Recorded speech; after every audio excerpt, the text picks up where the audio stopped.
An áid seo, bhí sé mí nádúrtha. Bhí sé ar an déobh má. Agus tógadh na leanaí sin, timpeall náid de seo, agus Carraig an seo iad. You know? Agus is áid uaicnach é. Dynas dyn dw gwrlynaf nar o bastia, o'n Eglwys Catholica. Coran sian cwmaeth le pasti agus lynaf ogia ffwrbasa gynam yn gorta. Agus fasta couple of marnili, coran sian fasta. Very few people talked about the island. It was a secret, and nobody wanted to say much about it. You know, apart from an odd person would say, you know, that's all in the Marbh, that baby's buried on that island. And the proper name on the register would be Alan the Marbh, the island of the sea. But from the start they buried the babies, and they just gave it that wee change to Alan the Marbh. So they changed from island of the sea to island of the dead.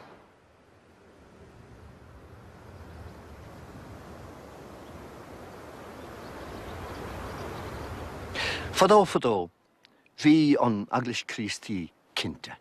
Nach raibh éon áit sa phleithis, don na Júdaigh, don na Gánaigh, dín eile mar sin. Ach, cad mar eol le leanaí, agus go mór, cad mar eol le leanaí gan basta.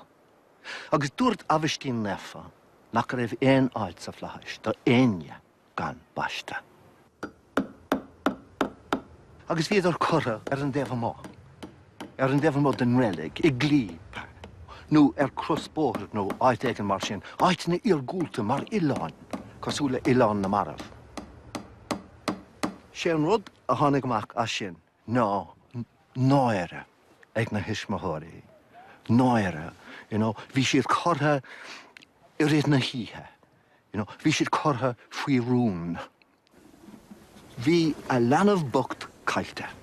Agus de réir an Eglwys Christi, bhí an leanamh sin cailte go deo.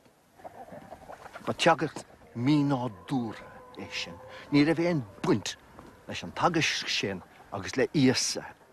An duine a dúirt, lig na leanaí chuam, lig isteach chuam iad.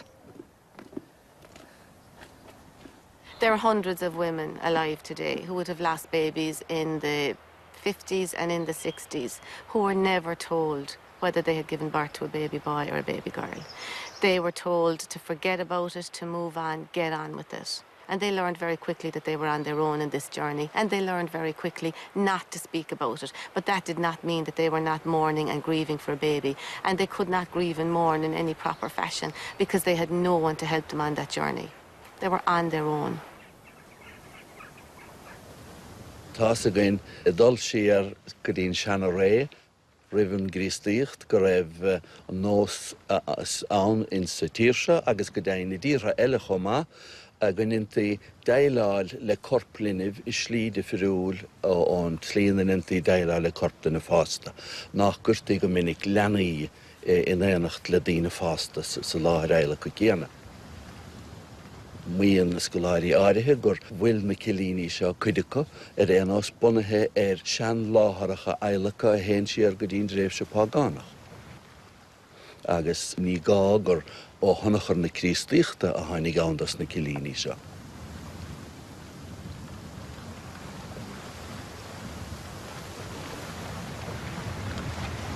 Tuairim bháin atá cotíanta go mábéidir is gur tháinig na Cillíní seach an cín tuis gur chosc an Eglwys leanaí gan baiste nó aondaine gan baiste a eilecha I dalamh cosrice nó benathe.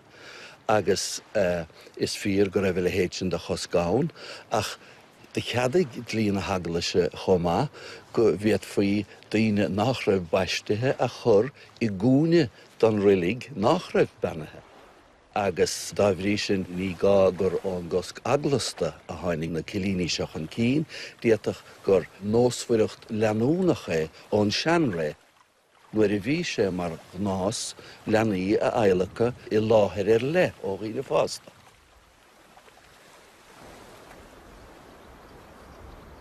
Tá suíomh na Cillíní seo spéisiúil. Tá cuid mhóracha I náit gur tóran de thuirt éigean atá gceist leis. Tóran idir an aige agus an talamh tirim mar atá gin san áit na bhfuil míad an sáinis. Nó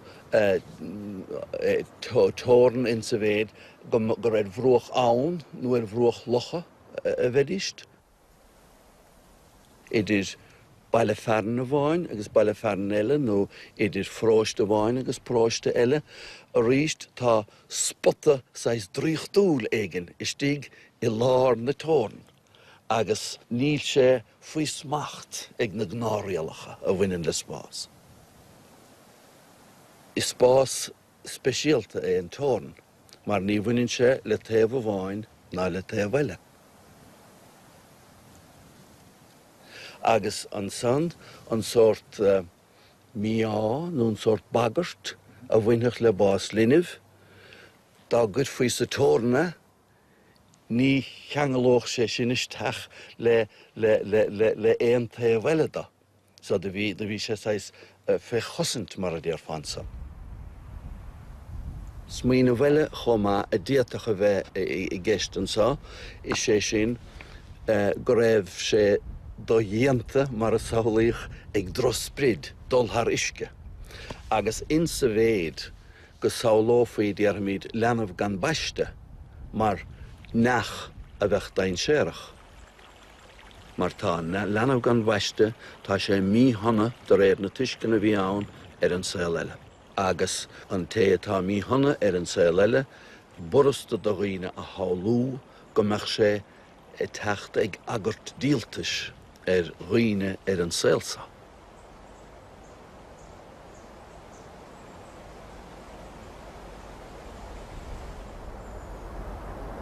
All those stones you see here now, they would represent a little baby. Poor people as well, and people that took their own lives, they'd be buttered as well in it, because it was a crime at that time to take your own life. Well, it was February 1961. Or was it 60? 1960, same year as Martina. February 1960. And of course we'd awful bad weather as well. And my cousin lost a baby. And the baby was brought out from the Galway Hospital in a little white box. And it was buried. I opened the grave. And that stone there now, you might see a stone there one side of that white thorn bush. And that's where the little box was put in the grave and covered. Now the baby, it was a little girl, a little female.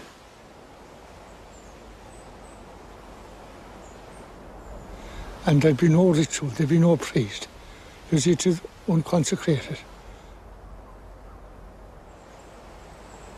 Secretive places.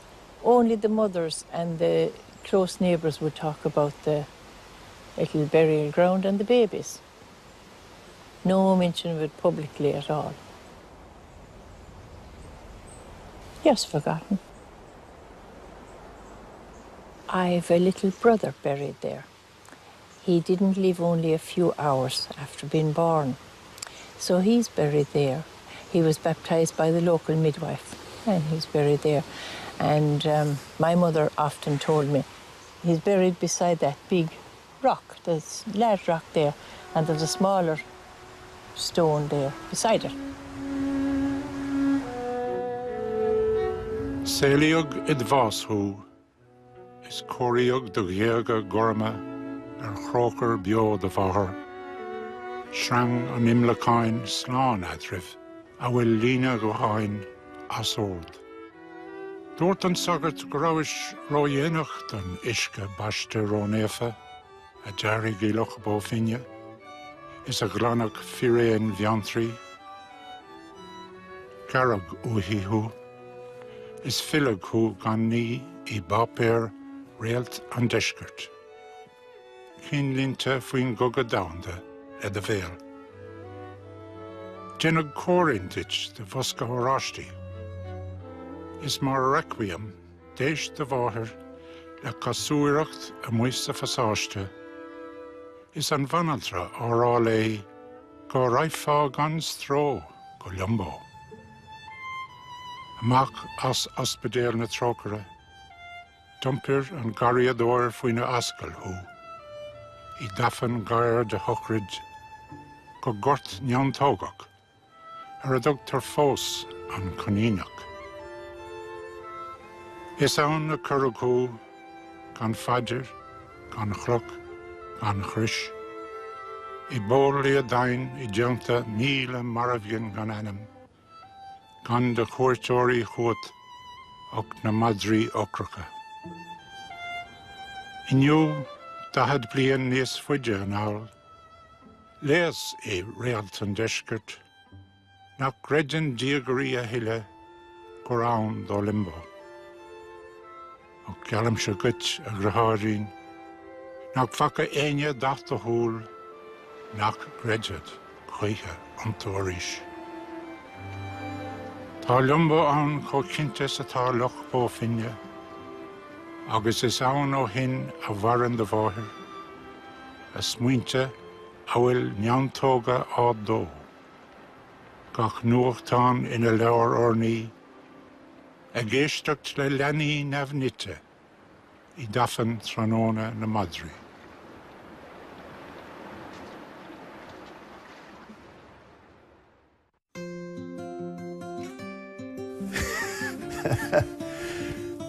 Siopé? Scéal má nó lá bra mar atá inniu. Daanach do duine go háirithe na bhíonn sé meisce agus má tarda gin groundhar ó dhéanamh. Bheith ag dóisal le cardja? Oh, gran, churann gran mangagáir orm. Maddie big. Éisteach le polyteoir profisiúnta ag that her mother stood at the door, watching the husband go down the strand. That big, long, lonely walk down, carrying the wee coffin, and the neighbour that made the coffin carrying the shovel. And she watched them on the island, digging the wee grave. And her own mother was standing along with her. The mother of the baby was crying, and her mother was crying. The two of them was crying. And I suppose the poor father, he would be crying too when he was burying his wee child. We were just lucky that we know we're one of, I would say, the only families that has that connection, that knows exactly where the grave is. It was like a shame. It was like they had to be hidden away. It was a sin. They went to limbo. The mother had to go through the loss of losing her child. Then she had the loss as well that she's never going to meet this child again, whereas our teachings would be we all meet up again in heaven, but this child is in limbo. This child will never meet up with the mother. Cén sort oid limbo? Well, is fuckel Latin limbo shishin, the hem of the curtain, idir nav agus ifran. Ní féidir leis iad dul isteach na flachis le dia, ní féidir lo dul go dtí ifran le gachtain eile, mar sin bhí áid speisialta. Ach ní raibh sé aon rud nuair aon rud eile. The mother was expected to let that grandfather carry the coffin away from the house, and she was supposed to forget about it. How do you forget having a child? How do you forget it died and not have anywhere to go to? Now they have the graves and the babies can be buried in the graves at the chapel and have the full ceremony over them. But back then they weren't. Back then they were buried with nothing, maybe one or two people there. Mothers were silenced for so long. They were told, don't talk about it, tell no one, forget about it. In my years of both research and social work, I have never come across a mother who has forgotten her baby. The opposite is true, in fact, and that the babies are in their life all the time. Some mothers told me that they feel haunted by these babies, as if that they need to come to the surface, that they've never been acknowledged, and for some reason late in life, and that's why I would work with these mothers, that they now are acknowledging their babies. You know, they've never, ever forgotten them, ever. One mother told me that she thought her womb was haunted, and said that after her baby had died, around the time of birth, and as she said, was whipped away, that she could feel a baby moving in her womb. She could hear a baby crying, and she had such a heaviness in her arms. She had no understanding of this. She was terrified to conceive another child, terrified of becoming pregnant again, because she felt she was haunted or her womb was haunted. She could hear the baby crying, and she was saying, was my baby buried, or has someone taken my baby? And another issue that she raised was, if I had spoken to anyone about this, I would have been carted off. So apart from losing a baby, apart from having their baby buried in a Cillín or wherever, they also had to deal with the psychological terror and trauma of what they were feeling physically and emotionally. Dear parents, I did not die young. I lived my span of life within your body and within your love. There are many who have lived long lives and have not been loved as me. If you would honor me, then speak my name and number me among your family. If you would honor me, then strive to live in love, for in that love I live. Never ever doubt that we will meet again. Until that happy day, I will grow with God and wait for you. Schreef me on dawn, dear parents. Mar cosúil lena lán daoine, bhí bóchlín ag má grifúr agus caileach é. Agus ní raibh se chora le lenar glán, le má cheannachra má cheann agus gach an duine eile. Ach Carraig anam chachal an tanam a bhí agus is féidir se linge caint dréir cachal adring féin. Agus tug me sé súnastáin. Sa Christíocht bhí sé anatáchtach go mbeadh anam a god. So, nuair a bhaiste chu curfar anam ort, you know. Ach, ní a bhéon anam ag ná páistí sin. Gan anam. An déobh mó I gcónaí. Ní féidir chaint réir duine, muna bhfuil a anam ag a god, you know. So, mar sin bhí siad cailte. Ach anis, tá míad a rá na leanaí, no, má leanamh, dá leanamh, árbáistí. Tá siad ag teacht ar ais agus isteach agus a bhaile a rís. Tá anad speisialta stálam ag na láthracha eileacha seo do leanaí in éon phobal. Is lúb sa sláire iad. Sláire a híanann siar thar na glúnta. Agus is lúb, sí an lúb dhearannach don sláire is slí a bháine in sa bhéad gur bé seo an ráitis dearannach a duineach faoi an leanamh a chur in áit leithrig ó ghaoine fásta. Agus tá siad an sonagin lenéis sin a bheith rúchan. Go raibh an sórta meáin ann. Agus go raibh an tuiscint ann gur in áit na marsa bu cheart leanaí a chur. I've been talking to a few people around and nobody knew anything about it. A lot of them didn't know anything about it. And I figured out that once my generation was gone, it was gone and nobody would know anything at all about it. So we decided we'd put just a wee marker on the island to let people know what was there. And that's why we started to do it. I met Margaret Bide here on the pier one day and I said to Margaret, how to do to put something on the island, because the island belonged to Margaret's uncle. But I asked her would he mind, and she said no, John wouldn't mind at all. Fís a gyn i goni gro lennyf corran seo her an alan agus láháin bhí ma héin agus siamas a bhuilen hasúin seo agus dúirt me lid héile behart dún seirbhí sé ar agus a bhí agan agus cráise hartús agus an tean í hála gahabí agus sin le eile bhí cante gan ríis agus dúirt siamas go gaiis ar net na dhéanú agus thosaí siamas ag go cáiste le héile agus chuir siad súst an cráise agus an plac agus an tean ar níhiú lá a lúnasa bhíle san ní bhí seirbhí segan agus náirtaí an plac agus an cráis agus hála an gapaí an óhain. Bím sé caint le daoine inis agus dearn siad. Tá sé sin se fódach. No. Agus is rud úntacha sin. Mar bhí úr ann agus níor bhéidir le duine caint dar na leanaí sin. Bhí siad taobh má den dawn ná dúra agus don chlán agus don relic agus dachach inúd. Ach tá míad caint fuha inis. Agus tá míad an seo chun an ád a chuirtóibh. Agus nuair is féidir chuir míad anam orcha. Agus tá sin go anspéisialta ar fad. Is gaule sort cútah a bheith ha dhéanamh leis na páistí seo a cuireach leithrig an na muintir agus a fágach gan éon sort buan chuoinecháin a bheith déanta ortha. Is gaule sort cútah atásúil leis na leanaí na hiarachtaí dentar nómh na honnaid seo a bhaisiú iad a choirú plecin na beag a chuir an arde agus ceilúra beidir blian túil a bheith haun chudas na láthracha na páistí seo.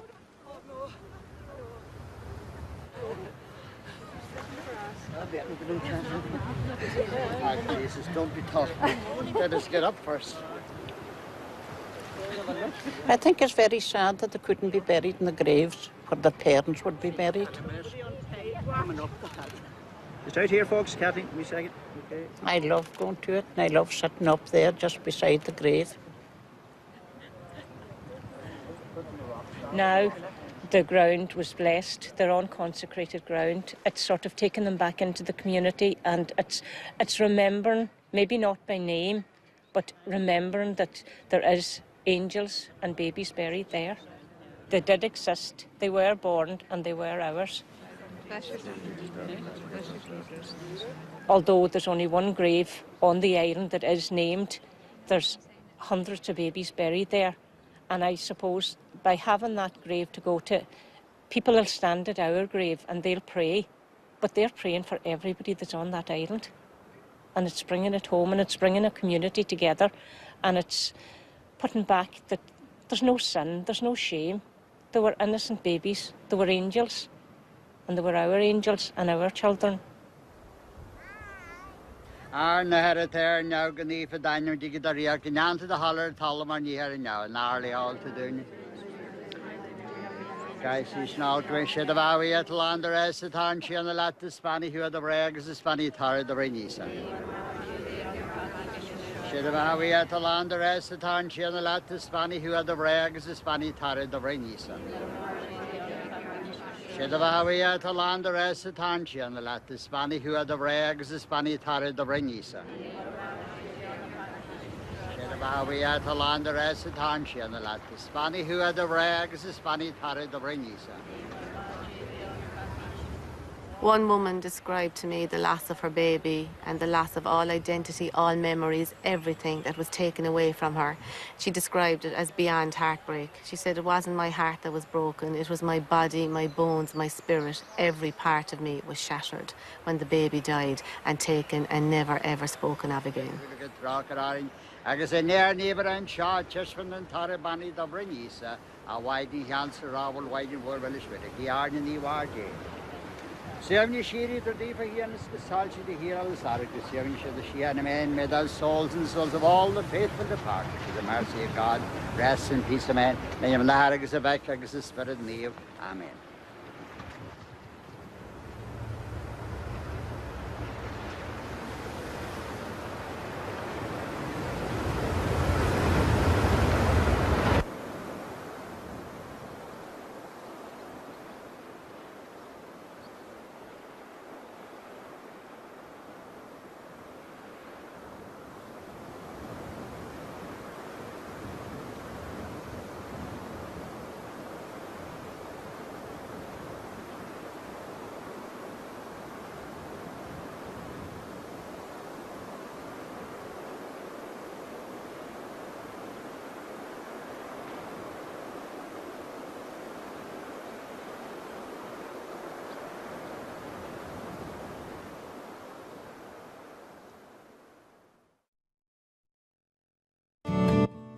Táin Paddy Glacken sa tóir an bhidléir Tommy Potts as Black Lia, Sranú Céirvé.